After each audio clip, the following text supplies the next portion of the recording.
Okay,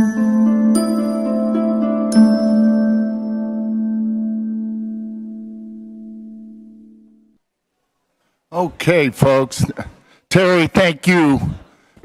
Is this all set? Can you hear me back here?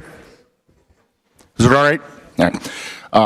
Terry, thanks again for a very well done presentation and very interesting, particularly with the Nissan Stadium here down the block. So anyway, we're moving on to our third presenters, and that's going to be the C-level women's panel. We've got, I believe, 6. Is that right? Carolyn Hardwick will be the moderator of this, and Carolyn serves as the Senior Director of Business Development at ADB Companies based in Atlanta, Georgia. She began her career in telecom with Airgate PCS, a Sprint affiliate. That dates you a little bit. In 2000. But you're still spry, all right?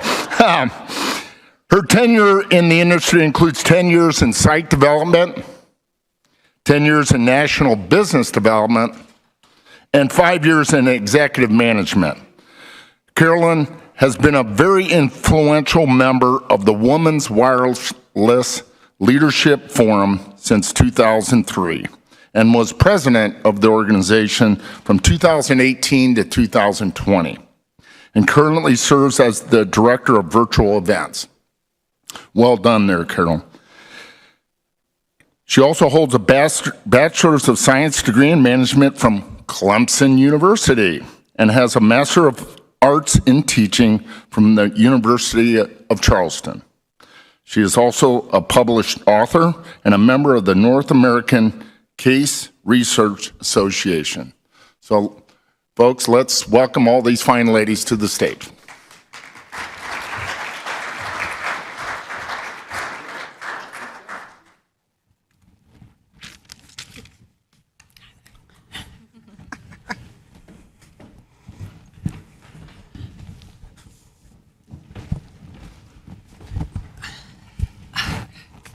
Good morning. So I didn't know that they were going to read my bio. We had decided as a group that we weren't going to read bios, but I'm so sorry if you had to power through that one. My name is Carolyn Hardwick, and it's an honor to stand here before you today with these esteemed panelists that I'll introduce in just a moment. We are a community that thrives on innovation, reinvention, and the relentless pursuit of what's next. Today, we have the honor of hearing from leaders who embody those very qualities at the highest level of our industry. So I'd like to introduce, starting at my right here, Erin Horvath. Erin is the president of Horvath Towers. Next is Kelly Lazuka. Kelly is president and CEO of Fullerton. Then we have Jamila Reid. She is the president of environmental services at Trileaf. Next is Kaylee Steckman. She is the vice president of S-Tech Magnetics. And Lynn Whitcher, general counsel at MD7. So our panel today brings together this esteemed group of C-level executives, women who have carved out space in one of the most competitive and fast-moving industries in the world. They are resilient in the face of disruption, resourceful in navigating complexity, and visionary in shaping the future of global connectivity. So please join me in welcoming this panel of professionals, and we will hear from them shortly.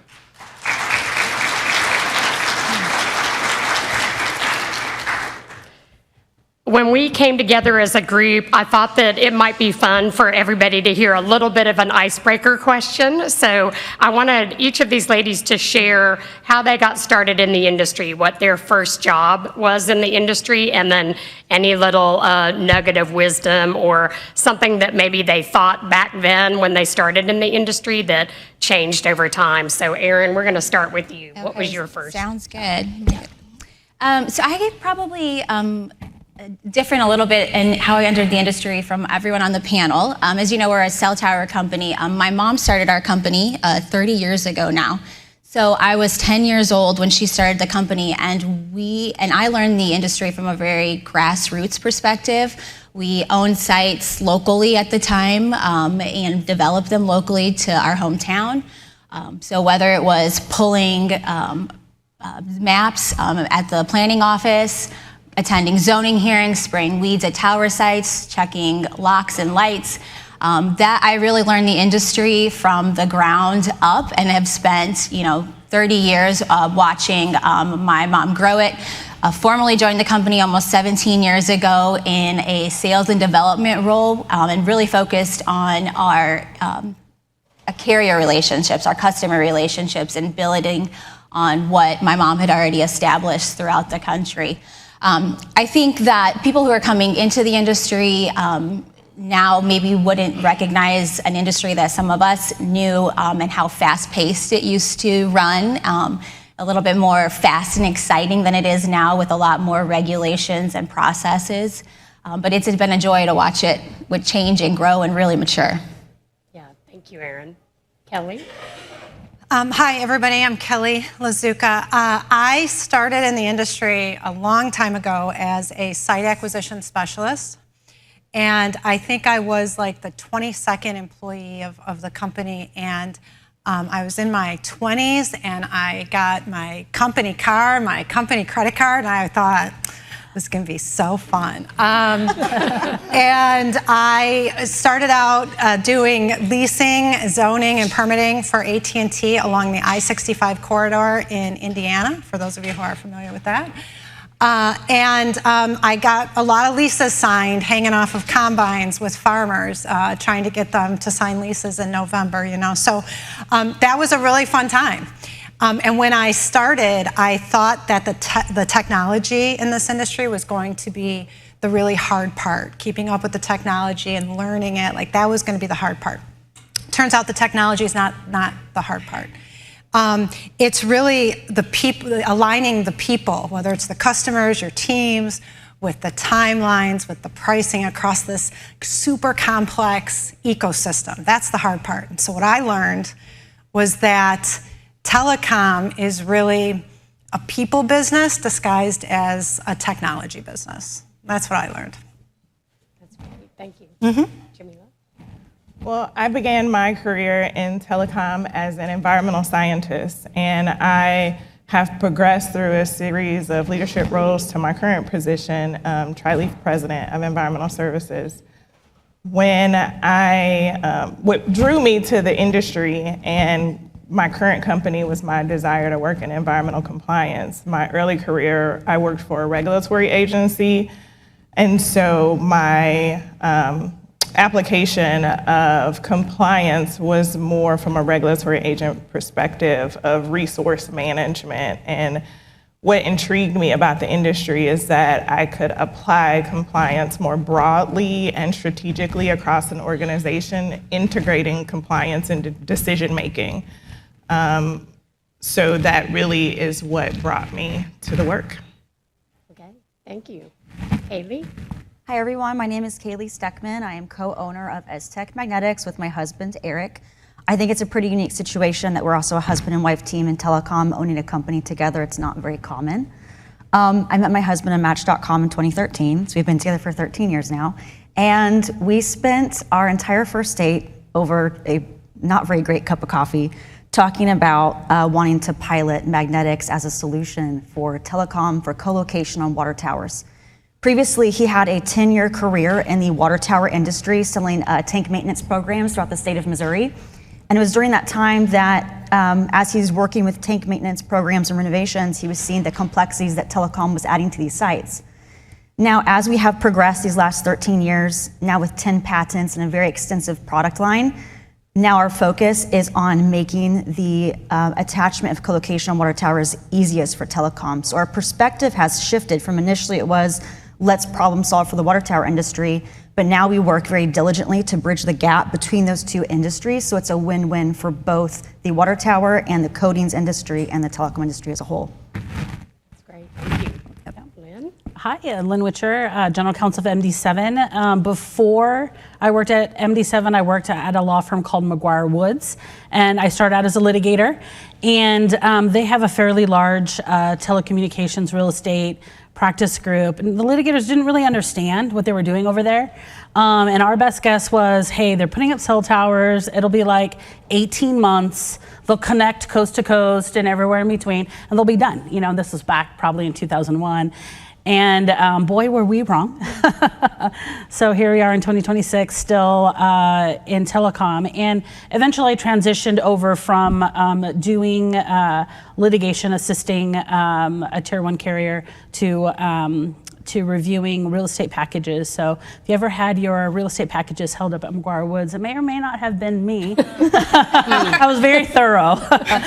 So yeah, and then really excited to move in-house with MD7, and it's been a phenomenal ride. Really glad that our prediction about the 18-month longevity of telecom was wrong. Yes, yes. I think we all agreed on that we all thought we were going to have a couple of years at best. So, so Jamila, you talked a little bit about, you have been very focused on the environmental sector, but there's obviously been a progression to the role that you're in now. So how did you know that you were ready for an executive position?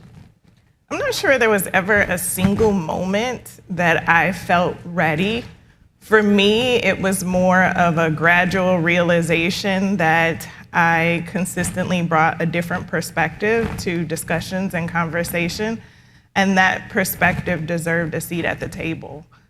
Research has shown that women feel they need to check every box before stepping into a role or even applying for a role, and I've experienced that myself. But what I've realized is that feeling ready isn't a prerequisite to moving forward.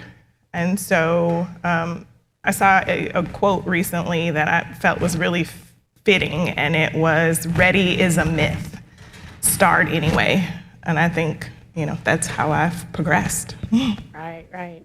Thank you. And Kelly, as CEO and president at Fullerton, how did you know you were ready to step into that position? I don't think that is true. I don't think I felt ready. I think, like many of us who have been around for a while, you've seen companies, or you probably have worked at those companies where they flex up and down based on whatever cycle we're in. And when we're flexed down, we have to figure out how to do more with less, and you're tapped on the shoulder whether you're ready or not, and asked to lead. And I remember when that happened for me, and I thought, I don't feel like I'm ready to be a vice president right now. But they needed me, and so I figured, like many of us do, I'll figure it out. It might be a mess behind the scenes, but I'll figure it out. And after time, I started taking more risks, and kind of building my confidence. And then when that confidence built, I felt ready to take on more risks, and that confidence just continued to build, and it was just this cycle. And I feel like you do, Jamila. I don't think that being ready is a feeling, it's a decision, and I'm glad I made the decision because it really shaped my career. Yeah, I love the way you worded that. Thank you. Mm-hmm. And Lynn, I know that you, not only are you a leader at MD7, but you've been president of WWLF and leading in other areas, telecom trailblazers. So what about your story said, I'm ready for leadership, or again, was it not a feeling but a decision? Yeah, I think as it relates to work, my company is a private company, founder-led, and one of the 4 founders was general counsel when I got hired. And it's just one of those things where I just never thought I would have that job. I mean, the founders are going to stay around, And there was a situation where I gave a pretty strong opinion, and it was not taken, and that happens all the time, and that is fine. And later, Well, without getting into details, I'll just say later they came to maybe have a different, they thought differently about my advice. And it's really hard when you work for a private company, when you have founders who are still around making day-to-day decisions. It's very hard for that next layer of leadership to speak truth to power, as we say, right? And so what the general counsel at the time said, he was president and general counsel, and he said, hey, I can't wear two hats.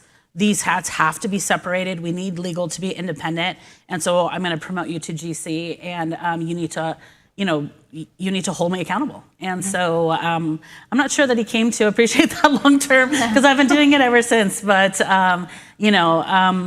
sometimes we bring different perspectives, right? I was talking to Amanda Cahill at dinner last night, and she was saying, hey, my boss has said to me, hey, you've got this background and this perspective, you come from telecom and we're from the tower industry or whatever. And so our superpower really is all the experiences that we have that we bring to the table. And we have to be ready to give the best of our advice, but in a way that makes sense. So, right? Yeah, absolutely. That and I've unique applied perspective. Other places as well. So, Kaylee, just as you mentioned, your story is a little bit different, your path to leadership. So I want to ask it a different way to you. What was something that was like a pivotal decision that brought you to the point of leadership where you are now? Really, it was scaling and growing is what did it. We applied for our first patent in 2014. That came through in March 2016, and then we just filed our 10th patent last month, which is super exciting on a whole new entire system. But I think the driving factor for me, and I can speak on behalf of Eric as well, is the fact that we knew that we were doing magnetics differently for the first time ever. Recording the data differently, proving to the industry that we have the data, no failures, no product returns, no manufacturer defects, and a 17-year history. Our first installation was 2009. So the driving force for me to go into a leadership role is because I know that the industry needs this. I know that it is going to bring a lot of change. It's faster deployment to site. It increases worker safety from the ground by fast installations, no welding. So also too, with the considerations on water towers, that's our public drinking water. And so it's so important to keep those water towers into proper compliance with AWWA and state regulations. And I just really, I just knew the industry needed to have it, and I just kept pushing for it. And I can't tell you how many no's I heard for years. It's not gonna work, it's never gonna take off, you're gonna have failures. And I'm very, very, very proud of our history, and I'm happy to be where I'm at right now, for sure. That's great. Yeah, and I mentioned that before, that you all represent, being visionaries, and I'm sure in all of that, in discussing that with your husband and launching and getting no's or having failures along the way helps shape where you are. So thank you for sharing that.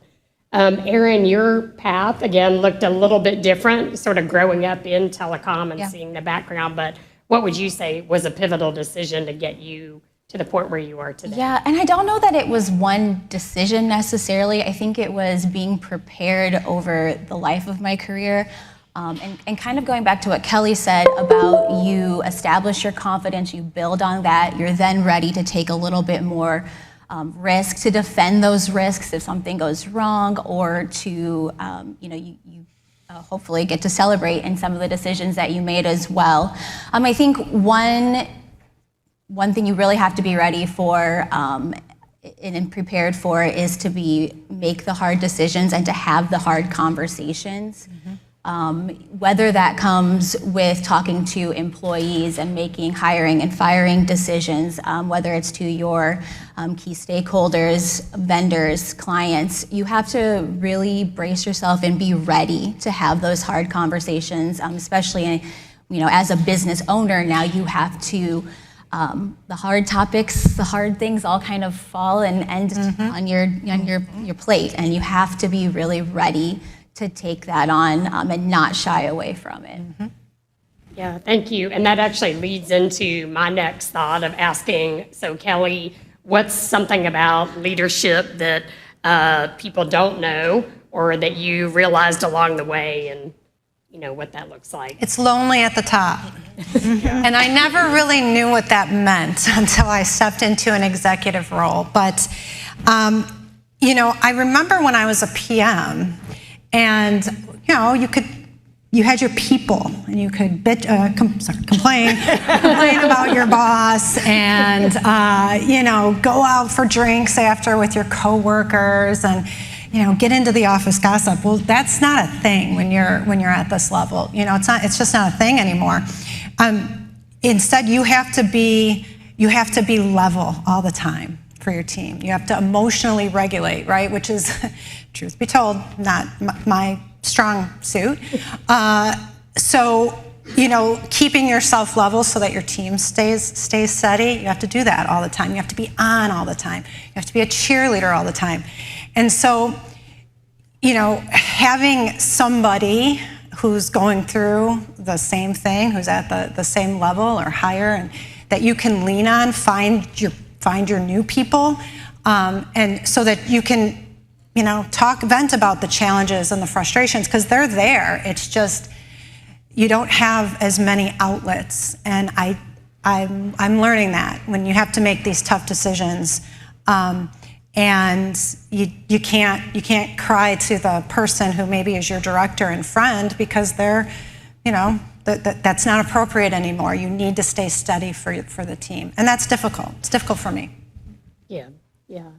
And Kaylee, I know you, just like Kelly mentioned, thinking about your team, and I know you've mentioned a lot about just how tough it's been to scale your company. So, thinking about, that same question, what's something about leadership that you didn't expect or maybe that people don't understand from where you sit? It's so important to me. So our fabrication facility is located in Missouri. We fabricate everything in-house, all of our products. The only component that we do not fabricate are the neodymium components that we get directly from China. So I think one of the most difficult aspects of leadership is I hire and work the closest with my welding team and my fabricators. And, having to also, one, be a woman in a fabrication facility to step into that, but also ensure that my employees have a high satisfaction level rate in working for me and making sure we're a good team, because ultimately I'm the one that has to lead this and drive this and help to move things forward and to take care of my team. And I think that we can all know that a lot of, fabrication facilities and shops can be pretty rough places. And so it's really important to me that I'm just ensuring that my guys are good, well paid, taken care of. And I think that's kind of been one of the biggest challenges, is just making sure my team is working very well, because we have to do a lot of quality control and quality assurance on our products to ensure that we are maintaining a 100% success rate of every product installed with no failures. And I think that's probably one of the biggest challenges has been just working on compliance together with my team, but also ensuring my team's happy too. Yeah, that's great. Well, and I know that we could have a whole session on, there are a lot of people who are out there that maybe have been displaced or training to do something, but, once you get that great team, aside from understanding the product and everything, you want them to stay. So I know you and I have talked about that. So Jamila, anything that you would have to add about a truth about leadership that maybe people don't know or understand? Yes, I think the hardest truth about leadership in any industry is making high-stakes decisions with incomplete information and changing client expectations and navigating regulatory that seems to shift every few years. To lead my division effectively, I have to be well-versed in those evolving regulations and understanding how they'll shape our work day to day. And at the same time, like what Erin mentioned, you have to carry the responsibility of those decisions and that they have real consequences for people and for organizations. Right, thank you. So we've talked a little bit about leadership. I know you all are probably saying, when are we going to actually talk about the industry and those, but I did want to give these ladies a chance to talk about their roles in leadership. So now pivoting to talking about the industry, Erin, do you think there's a hard truth out there about telecom or about what's going on today that most people don't know? Relative to the technology changes and or competition. anything, or with what you're doing as a tower company, or? As a tower company, we face a lot of challenges, one of which is I don't think people know or understand, especially outside the industry. You see a steel pole in the air and you think it's pretty, simple. Just the regulatory and other the challenges it takes to develop a site, the many pieces that are involved in developing a tower project is changing and evolving. For us personally, there's a lot of competition in the tower owner space. A lot of other tower companies, great ones, there's a lot of them here right now today. And then obviously staying on top of the changes in technology and watching what's going on in the world and how do we make sure that our company is best set up to benefit from any changes, pivot when necessary. That's really kind of the role that we all play as CEOs to make sure our companies are prepared for those changes. Mm-hmm. And Lynn, what about you? What are you seeing out there that's a hard telecom truth that people? I love listening to stories of people who have been in telecom for decades, because it seems like it was like the heyday of wireless. Sure, absolutely. It was the wild, wild west. Days, where carriers were throwing money at landlords. Yes. The leases were like fill in the blank. Yes. Mad Lib type leases, right? Mm-hmm. And community opposition was, I think, fairly non-existent because no one really knew what a cell tower was. And we've evolved. I mean, the connectivity infrastructure is so critical, right? But you look at Todd Schleckaway's presentation by Nate, just if you pay attention to your P&L sheet, your finance meetings, you see there's such economic pressure. Mm-hmm. And so despite how critical our infrastructure is, we've got to innovate. And doing that even in the age of AI, and probably everyone's going to talk about AI on the stage, but doing that in the time of AI is really cool and really interesting. But we could bankrupt our companies, spending millions and billions of dollars, right, in innovation. So really kind of understanding the lay of the land and being a problem solver and being a little bit of a kind of a magician in some ways, where you have to predict where it is that you need to go. And I don't know if survival is just avoiding the landmines more so than understanding where to travel, but it is a really interesting time. But what I've really been impressed with is all of the folks in this room, right? Members of WWLF, they are innovators, are very smart. And so I think that we're up for the challenge, but man, it keeps us busy. Right. Yeah. And you're right, it looks very different than it did 10, 20, 30 years ago. So, yeah, thank you. So one of the topics that people discuss in telecom is obviously we've seen a lot of competition, we've seen a lot of consolidation over the last couple of years, and that has a significant impact on our businesses. So, Kaylee, even with specific products that you have, is there competition in your sector, and how are you addressing that? There are other companies that create magnetic products. And I would say probably the gentlest way to say this is that we focus on our technology and ensuring that we are pushing out and creating standards that even other magnetic companies are not utilizing. So we have a procedure called the Standardized Magnetic Testing Procedure, where we are, because the majority of our products go into water towers, we have a testing platform where we use 1/4-inch steel, AWWA compliant coating systems with polyurethane with a zinc-rich primer, 10 to 12 mils thickness, and you take every product that we have and you calibrate it on that, and you do direct pull force tests to get the data from that product to accurately display that.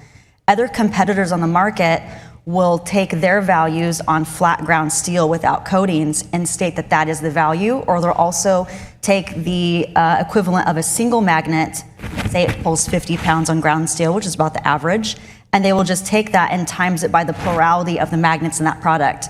When you're doing data testing on magnetics and you're trying to show how the products are working, there's a load path inside of your product, and the product will have some flexing and flexure to it during the testing procedure. So we are accurately reporting, and we're the only company doing this, where we're actually testing every single product in multiple different pull forces. And it's something that we can't really bring the other magnetic companies to do.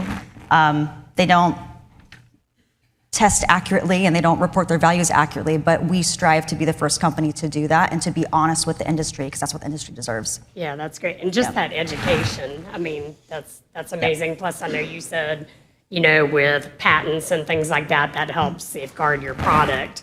From a services perspective, Kelly, what are you doing to help, you know, with all the competition out there? What are you all doing to sort of safeguard what you have? Yeah, going a little bit off what you said, Carolyn, you know, there is this consolidation of carriers nowadays, but there's also this shrinking vendor pool, both voluntary and involuntary, right? And like Lynn said, sometimes the economics just don't work, and we see service vendors exiting the industry. But in other cases, our carriers are reducing their vendor pools because they too are going through reductions in resources, and they no longer have the internal infrastructure to manage dozens and dozens of vendors like they used to in the past.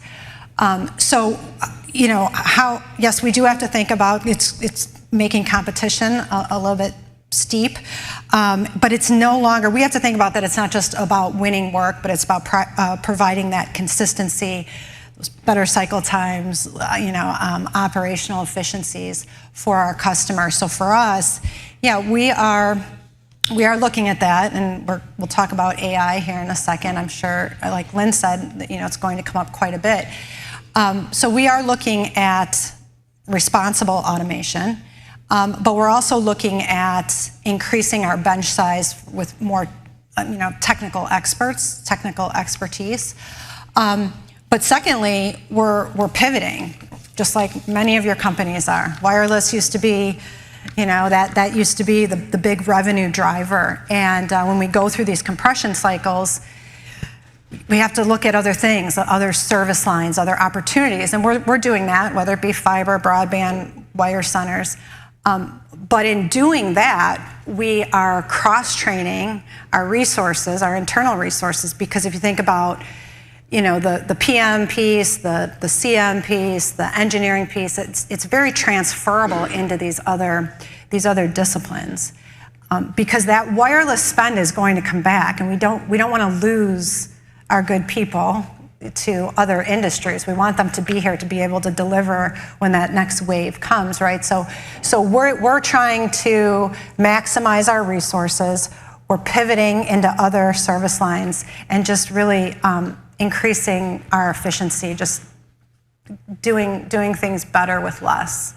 Yeah, thank you. And for all of those that are marking their bingo cards, I can't get through the panel without asking about satellites, because I know that topic comes up a lot. So actually, Erin and I had spoken about this. So just from the perspective of Erin, do you ever get that question that, you know, will the towers go away? Is satellite going to be the answer? Talk a little bit about how that's affecting your we've gotten business. that question for, I mean, Mom will tell you, 30 years she's been asked that question.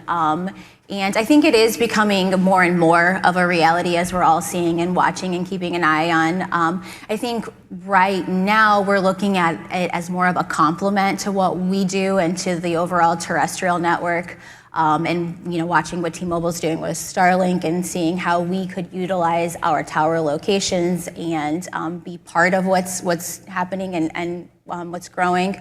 I think for us right now, we spend a lot of time also looking at where the carriers are spending money, and we're still seeing them develop heavily, you know, billions of dollars into their terrestrial networks, all of them, and whether that's growing them, maintaining them.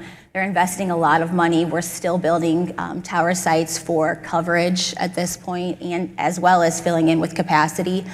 So not that we don't want to be attuned to what's going on in Visionary, but for right now, what we do, we continue to, you know, follow the carrier's lead, develop for them, and hope to be doing that for forever. for me. Right, that's right. And along that same line, Lynn, I wanted to ask you, I think also the general public, sometimes they don't know whether they can trust the carriers and what they're saying about network coverage and things like that. There are concerns because when there are network outages, people say, well, I just expect to have connectivity all the time. We hear, 5G, 6G, AI, people don't know how those technologies are going to impact their businesses. So at the core of telecom, there is a level of trust, and we need to communicate that not only to the public, but internally. So Lynn, what are you doing at MD7, or what is MD7 doing internally and externally to build that trust? Yeah, I think like many of the companies in this room, we have company core values. And I've worked at companies where they're just, a sign on the wall, and it really means nothing else. At MD7, it is different. The founders are very connected to the core values. They view every business decision through the lens of the core values. And, our core values are not very unique, extreme service, integrity, continuous improvement, kind of, I'm sure, similar to what y'all have. But what we have found is executing and living up to those values, it can be very challenging. And we've always trained in the core values, but what we've done recently is we've changed the team that trains on the core values, and it's a very small team. It's a team of 2. And it's, we have a director of corporate responsibility who manages our core values, and myself. And we, from day one, we train every employee worldwide on our values, the real challenges that we see. That's probably where I come in, where I was like, I'm going to give you some color commentary, some like workshop examples of, things that we've seen. And, we empower our employees to think out of the box and, to be good stewards of our workplace. Okay, thank you so much. So we are getting to the end of our panel discussion here, and I wanted to ask one last question to the panelists. Basically, a couple of things. One is we know that there are a lot of emerging professionals out there and a lot of folks who are new to the industry. So just in a closing answer, anything that you would like to share with the audience or advice to that next group of emerging professionals, or just a last little tidbit that you want to share, whether it has to do with AI or anything else. So, Lynn, we'll start with you. I'll kick us off. So one piece of advice that I love is learn to be a little deaf. And what that means is sometimes we get so caught up when someone says something and it kind of rubs us the wrong way, or we're sitting with it and thinking, what do they mean? And that sort of thing. And I think sometimes it just really helps to just kind of let it go. Very good. Thank you. Kaylee? I think one of my biggest takeaways and recommendations is to always continue to challenge yourself. When you stop challenging yourself, self-growth stops. And that can be challenge yourself in a professional sense or in a personal ways and challenges, but I think that continuing to grow is very, very important. Yeah, thank you. Jamila? My advice would be for new professionals is to stay curious and ask questions early and often. You don't have to know everything in the beginning, but have a willingness to learn and to build relationships and to understand how the different pieces of the work that we do connect, so that as you grow, you can understand where you can add the most value. One of the things I've seen in the industry is that people don't leave the industry. They move from company to company or shift from department to department. So you can definitely have longevity within this industry, despite what we all might have thought when we first entered.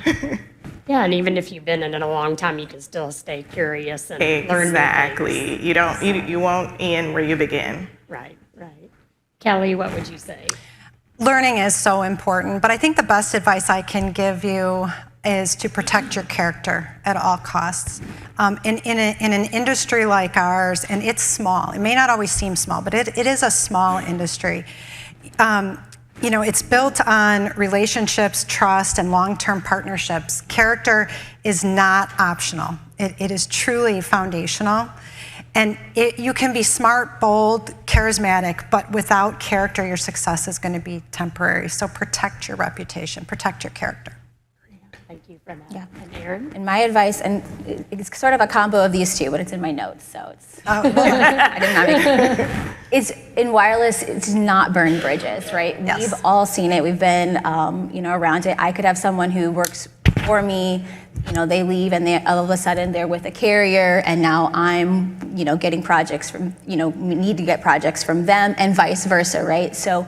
Not to burn bridges, to respond, to react, to treat people with integrity and fairness, because I do think people don't leave the industry. You're going to end up working with them again, whether they're going to need a job from me, vice versa. It's so important to protect and maintain those relationships. Yeah, absolutely. Well, thank you all again for sharing your stories, a little bit about leadership, a little bit about what's going on in the industry.